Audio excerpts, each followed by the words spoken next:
ఎవరైనా విజయం కావాలనే కోరుకుంటారు.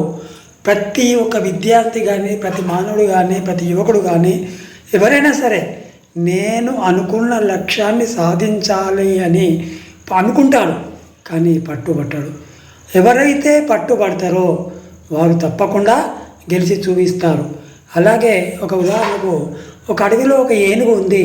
ఆ ఏనుగు తన సామ్రాజ్యాన్ని, తన యొక్క కుటుంబాన్ని పెంచుకుంటూ పోయి ఎంతోమంది పుత్రులు, పౌత్రులు, అందరూ స్నేహితులతో హాయిగా ఉంటుంది. ఎప్పటిలాగానే ఒకరోజు నీరు తాగటానికి కొలనుకు పోయింది. అందులో ఉన్న మొసలి ఈ ఏనుగు చంపాలనుకొని దాని కాళ్ళను పట్టుకొని లోపలికి లాగుతూ ఉంటుంది. ఏనుగు బయటకు లాగుతూ ఉంటుంది. తన మిత్రులను, తన పితృలను, తన బిడ్డలను అందరినీ ఘీంకరించి గర్జించుకుంటూ అరుచుకుంటూ పిలుస్తుంది. కానీ ఏ ఒక్కరూ వచ్చి కాపాడలేదు.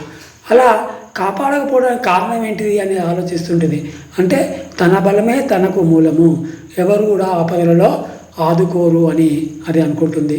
అప్పుడు అనుకున్నప్పుడు అది ఏం చేసింది, ఆఖరి చివరికి దేవుడు ఒకడు ఉన్నాడు కదా, ఆ దేవుణ్ణే పిలుస్తా అని విష్ణుదేవుణ్ణి తన భక్తి శ్రద్ధలతో మంచిగా పిలుస్తుంది. అప్పుడు విష్ణు ఎవరికి చెప్పకుండానే ఏనుగు ప్రాణాన్ని కాపాడటానికి ఆగా మేఘాల మీద వచ్చి ఆ ఏనుగును కాపాడుతాడు. మరి విద్యార్థులారా, మీరేం చేయాలి అనేది మీరు ఆలోచించాలి.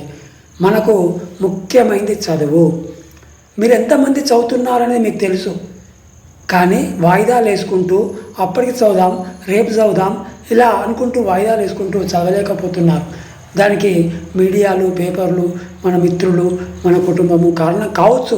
కానీ ఆ కారణాలన్నీ మనకు అనవసరం.